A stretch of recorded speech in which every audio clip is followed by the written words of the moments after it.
কমলাসাগর বিধানসভার ব্রজেন্দ্রনগরের কৃতি সন্তান তথা কৃষি বিজ্ঞানী ও চা গবেষক ডক্টর ঠাকুর চাঁদ চৌধুরী মাটির টানে ফিরে এলেন জন্মভিটিতে।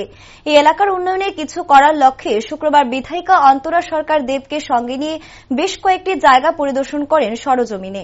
এর মধ্যে কমলাসাগর দেবীপুরের মিশ্র খামারের শেষ দিকে তথা কোনাবুনের দিকে একটি বিশাল এলাকা জুড়ে ভারত সরকার ও রাজ্য সরকারের যৌথ উদ্যোগে এবং আয়ুষ মন্ত্রকের তত্ত্বাবধানে একটি ঔষধ গাছের পার্ক গড়ে তোলার প্রস্তাব দেন তিনি।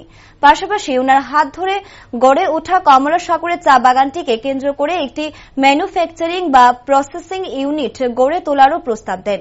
সব কয়েকটি জায়গা পরিদর্শন করে তিনি বেশ আপ্লুত। খুব শীঘ্রই ভারত সরকারের সংশ্লিষ্ট দপ্তরের সাথে বিষয়গুলি নিয়ে আলোচনা করে একটি ডিটেইলস প্রজেক্ট তৈরি করে খুব শীঘ্রই তিনি পাঠাবেন বলে জানান। অন্যদিকে এলাকার বিধায়িকা অন্তরা সরকার দেব জানান, ভারত সরকারের টি বোর্ডের ডিরেক্টর পদ থেকে অবসর নেওয়া এমন একজন কৃষি বিজ্ঞানীর সান্নিধ্য পেয়ে আমরা বেশ গর্বিত। তিনি এখনো কেনিয়া, শ্রীলঙ্কা, চীন, জাপান, ইউরোপের বেশ কয়েকটি দেশের অর্গানিক টি বোর্ডের অ্যাডভাইজার হিসেবে কাজ করে যাচ্ছেন। এছাড়া ইউনাইটেড নেশনস তথা রাষ্ট্রসংঘের মতো অর্গানাইজেশনের সাথেও কাজ করার দাবির অভিজ্ঞতা রয়েছে ওনার।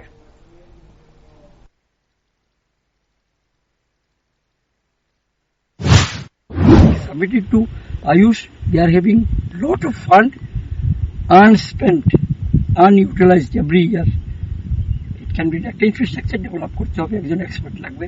অ্যাজ টেকনিক্যাল গাইড আমারও বয়স হয়েছে, টেকনিক্যাল গাইড যেহেতু আমার বাড়ি খুব কাছে, চা বাগানটাও আরম্ভ করেছিলাম, এটা হচ্ছে এখন। I can give technical support. আমার পয়সা লাগবে না, আমার পয়সা কিছু হোক আমার ইটল কথা। কারণ আমার ছেলেমেয়েরা, আমার ভাইটের এখানে আছে। I wish state should develop, look into this. I say স্টেটের প্রবলেম হয়েছে, there is deficiency of right expert, how to guide, how to develop project and how to take money from government of India under which project একটা করলেই হবে না, it should be a viable project.